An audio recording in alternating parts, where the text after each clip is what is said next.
찬송가 322장입니다. 세상의 헛된 신을 버리고 하나님 이름 높여 기리세.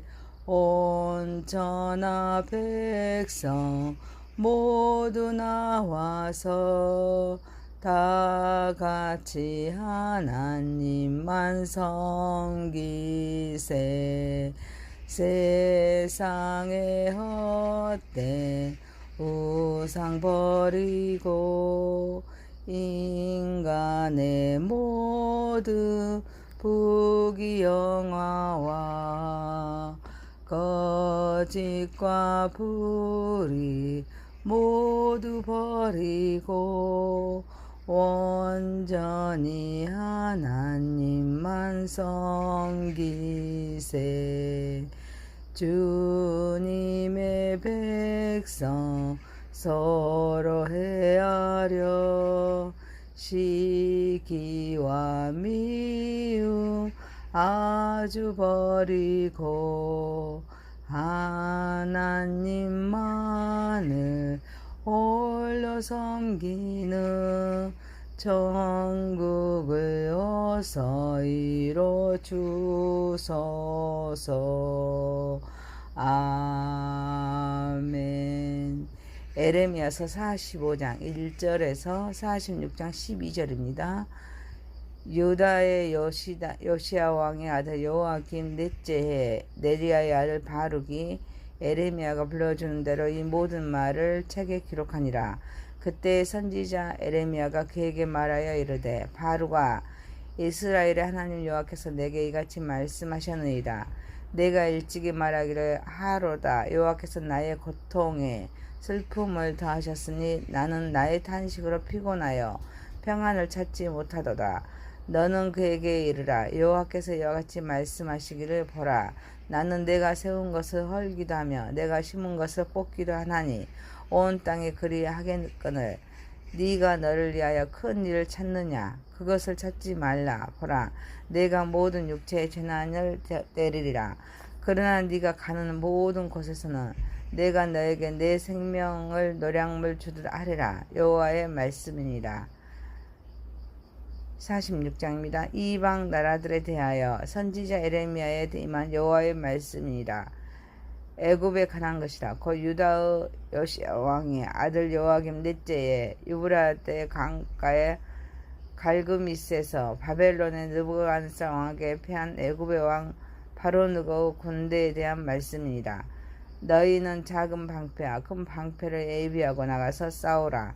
너희 기병이여, 말에 안장을 지옷하며 투구를 쓰고 나서면 창을 갈며 갑옷을 입으라.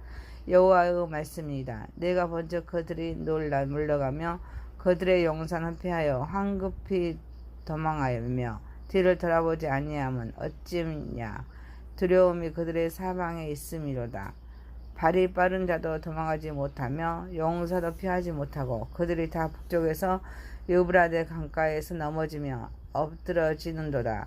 강의 물이 출렁임 같고 나일강이 불어난 같은 자가 누구냐? 애굽은 나의 강이 불어난 같고 강물이 출렁임 같도다. 그가 이르되, 내가 일어나 땅을 덮어 성읍들과 그 주민을 멸할 것이라. 말들아 달려라. 병거들아 정신없이 달려라. 용사여 나오라. 방패 잡은 구스 사람과 붓 사람과 활을 당기는 누빈 사람이여 나올지니라 하거니와. 그날은 주 만군의 여호와께서 그의 대적에게 온수 갚는 보복일되라.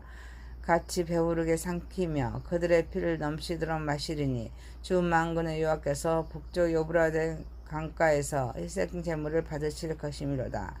처녀딸 애굽이여, 길드앗으로 올라와서 유황을 취하라. 네가 치료를 많이 받아도 효력이 없어 낫지 못하리라. 내 수치가 나라들에 들렸고 내 부르짖음은 땅에 가득하였나니 용사가 용사에게 걸려 넘어져 둘이 함께 엎드러졌습니다. 아멘. 하나님 아버지, 우리의 예배를 받으시옵소서. 예수님의 이름으로 기도하옵나이다. 아멘. 에레미야서 45장 1절에서 46장 12절입니다. 주권자 하나님의 심판에 의지라는 제목입니다. 첫 번째, 마음과 영혼을 다해 헌신합시다. 유다의 요시야 왕의 아들 여호야김 넷째의 네리야 아들 바룩이 에레미야가 불러준 대로 이 모든 말을 책에 기록합니다. 이는 바룩이 일찍이 화를 냈다. 여호와께서 나의 고통에 슬픔을 더하셨으니 나는 나의 탄식으로 피곤하여 평안을 찾지 못하도다 라고 말함으로써 바룩은 에레미야가 불러주는 대로 하나님 말씀을 책에 기록하기 전에 이미 멸망으로 치닫는 조국의 현실에 대한 애통함과 눈물이 있었기에 하나님은 바룩을 통하여 성경을 기록했음을 말하고 있습니다. 바룩은 마세야의 손자이며 네리야의 아들입니다. 바룩은 복된이란 뜻을 있습니다. 그는 하나님의 선지자인 에레미야의 절친한 친구이자 그의 서기로서 하나님의 일을 동역자로 활동하였습니다. 바룩은 에레미야가 하나님의 뜻을 애언하다가 거짓 선지자들의 참소 때문에 갇혀 있었는데 성전을 출입할 수 없는 상황에서 에레미야가 불러주는 애언의 말씀을 다 기록하였습니다. 그런데 바룩은 말씀을 기록하기 전부터 하나님의 심판에 의해서 멸망으로 치닫는 조국의 현실에 대한 애통함과 눈물이 있었기에 하나님은 에레미야의 동역자로 바룩을 사용하셨습니다. 그래서 바룩은 단순히 기록자 이상의 역할을 했습니다. 그의 기록에는 에레미야의 애언과 하나님의 말씀을 전하는 데 있어서 깊은 감정과 헌신이 담겨 있습니다. 바룩의 헌신과 에레미야의 동역을 통해서 우리는 하나님의 말씀을 전하는 데 있어 얼마나 큰 책임과 헌신이 필요한지 깨닫게 됩니다. 하나님의 말씀을 전하고 가르치는 일은 단순한 행위가 아닙니다. 마음과 영혼을 다해서 헌신해야 하는 일입니다. 우리도 하나님의 도구로 주어진 사명을 잘 감당하기 위하여 마음과 영혼을 다해 헌신하는 삶을 살아가는 저와 여러분이 되시기를 소망합니다. 두 번째입니다. 생사복을 주관하시는 하나님이십니다.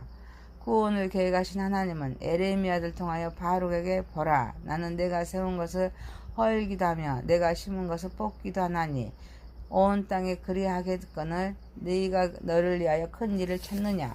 그것을 찾지 말라. 보라, 내가 모든 육체의 재난을 내리리라. 그러나 네가 가는 모든 곳에서는 내가 너에게 내 생명을 노량물 주듯 하리라 라고 말씀하십니다.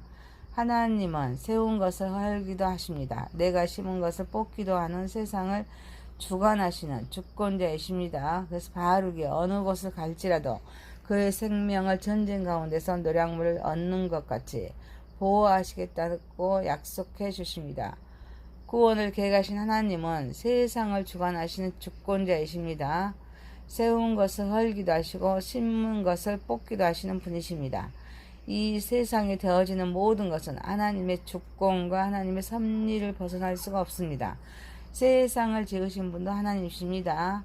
세상 만사를 경영하신 분도 하나님이십니다. 때를 따라 배치하는 일도 생명을 거두고 일을 그치도록 하시는 분도 하나님이십니다. 이러한 하나님의 주권 아래 바룩에게는 큰 일을 찾지 말고 하나님의 뜻에 순종하라는 메시지를 주셨습니다. 특히 하나님께서는 바룩에게 그의 생명을 보호하시겠다고 약속하십니다. 바룩은 하나님의 뜻에 따라서 예루살렘이 바벨론에 멸망할 것을 알았습니다. 바룩은 자신의 생명을 위하여 모종의 계획을 세웠습니다. 이것을 아시고 하나님께서는 자신의 생명 보존을 위해서 자구책을 마련하지 말라고 명령하십니다. 인간의 생사는 하나님께 달려있는 줄 믿습니다. 그 때문에 인간의 지혜와 의지로 계획을 세우고 해결 방안을 세우고 추진하지만 인간은 시간의 공간의 제약 속에 살아야 하기에 해결 방안이 부분적이고 너무 미미하다는 것입니다. 이 때문에 우리는 맡겨야 될 줄 믿습니다.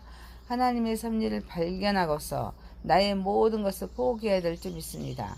하나님의 주권을 인정합시다. 생사복을 주관하신 하나님의 주권을 인정하고 순종하고 어떤 상황에서든지 낙심하지 말고 신뢰하고 맡기고 의지하는 삶을 살아가는 저와 여러분이 되시길 소망합니다. 세 번째입니다. 온 우주와 역사의 주권자이신 하나님이십니다. 하나님께서 이방 나라들에 대한 말씀을 에레미야로 하시는데 먼저 애굽에 대해서 말씀하십니다. 하나님은 애국 군인에게 병사들에게 적과 싸울 수 있도록 전투 태세를 갖추도록 명령합니다. 큰 방패, 작은 방패를 예비하고 나가서 싸우라고 하십니다. 기병들은 말들에게 마구를 채워 올라타고 보병 분대는 창과 무기를 갖추고 싸울 수 있는 만만의 준비를 다하여 출전하는 모습이 강이 물이 출렁임 같고 나일강이 불어난 같을 정도로 강합니다. 애굽이 세상에서 가장 강한 군사를 소유하고 있음을 말씀합니다. 하나님은 이 강대한 나라를 어떻게 간섭하시는지를 말씀하십니다. 하나님께서는 조롱 섞인 어조로 애굽의 군대를 불러 방패를 준비하여 바벨론 사람들과 싸우기에 진격하라고 하십니다. 애굽은 승리에 대한 의지를 불태우며 전쟁 준비에 온 힘을 기울입니다. 기병과 동맹공을 앞세운 치밀한 준비와 나일강이 범람하는 듯이 사악이 충천한 모습은 바벨론과의 패권 전쟁에서 지지 않겠다는 강력한 의지를 보여줍니다. 그러나 정작 그들이 싸워야 할 상대는 바벨론이 아닌 만군의 하나님이었습니다. 애굽은 강력한 군사력과 동맹을 통해서 바벨론과 패권 전쟁에서 승리하려 했지만 결국 그들의 진정한 상대는 만군의 하나님이었습니다. 하나님은 모든 역사를 주관하시기에 인간의 힘과 준비는 그 앞에서 무의미할 줄 믿습니다. 하나님은 온 우주와 역사의 주권자이시기 때문입니다. 우리는 온 우주와 역사를 주관하신 하나님의 주권을 인정해야 될 줄 믿습니다. 하나님의 보이는 힘을 준비하기보다는 하나님께 모든 것을 맡기고 의지하고 순종하는 삶을 살아가는 저와 여러분이 되시길 소망합니다. 네 번째입니다. 교만을 꺾으시는 하나님이십니다. 구원을 계획하신 하나님은 그날은 주 만군의 여호와께서 그의 대적에게 온수 갚는 보복이리라. 칼이 배부르게 삼키며 그들의 피를 넘치도록 마시리니 주 만군의 여호와께서 북쪽 유브라데 강가에서 희생제물을 받으실 것이로다 하십니다. 처녀 땅 애굽이며 길르앗으로 올라가서 유황을 취하라. 네가 치료를 많이 받아도 효력이 없어 낫지 못하리라. 내 수치가 나라들에 들렸고 내 부르짖음은 땅에 가득하였나니 용사가 용사에게 걸려 넘어져 둘이 함께 엎드러졌습니다. 라고 말씀하십니다. 애굽이 막강한 병력과 전술에도 불구하고 바벨론과의 갈그미스 전투에서 패하게 될 것을 예언합니다. 애굽 군대는 승리를 의심치 않을 만큼 만박의 준비를 했습니다. 하나님께서는 오히려 이날을 교만한 애굽 군대를 괴멸시키는 보복의 날로 삼으셨습니다. 구원을 계획하신 하나님은 갈그미스 전투를 통해서 하나님의 역사를 보여주십니다. 바벨론을 도구로 사용하시는 하나님의 섭리를 드러내십니다. 인간이 얼마나 무익한 존재임을 드러내고 있습니다. 그래서 비록 애굽이 막강한 군대를 갖추었다 할지라도 싸움은 하나님께 속해 있기 때문에 애굽을 쳐서 패하도록 하십니다. 애굽이 바벨론에 패망하게 된 것은 교만하기 때문입니다. 애굽은 군대의 힘을 믿고 교만하였습니다. 아무리 큰 군대의 힘을 가진 나라라 해도 하나님께서 역사하시며 망할 수밖에 없습니다. 하나님 앞에서 겸손합시다. 나의 강함을 자랑하지 말고 오직 하나님의 뜻을 발견하여서 하나님의 주권을 인정하며 겸손히 하나님의 역사에 동참하는 저와 여러분이 되시기를 소망합니다. 에레미야서 45장 1절에서 46장 12절이었습니다. 주권자 하나님의 심판의 의지라는 제목이었습니다. 마음과 영혼을 다해 헌신합시다. 두 번째, 생사화복을 주관하신 하나님. 세 번째, 온 우주와 역사의 주권자이신 하나님. 네 번째, 교만을 꺾이신 하나님이었습니다. 전능하신 하나님 아버지, 우리도 하나님의 도구로 주어진 사명을 잘 감당하게 하여 마음과 영혼을 다해 헌신하는 삶을 살아가게 하옵소서. 생사화복을 주관하신 하나님의 주권을 인정하고 순종하고 어떤 상황에서든지 낙심하지 말고 신뢰하고 맡기고 의지하는 삶을 살아가게 하옵소서. 우리는 온 우주와 역사를 주관하신 하나님의 주권을 인정하며 보이는 힘을 준비하기보다는 하나님께 모든 것을 맡기고 의지하고 순종하는 삶을 살아가게 하옵소서. 나의 강함을 자랑하지 말고 오직 하나님의 뜻을 발견하여 하나님의 주권을 인정하며 겸손히 하나님의 역사에 동참하게 하옵소서.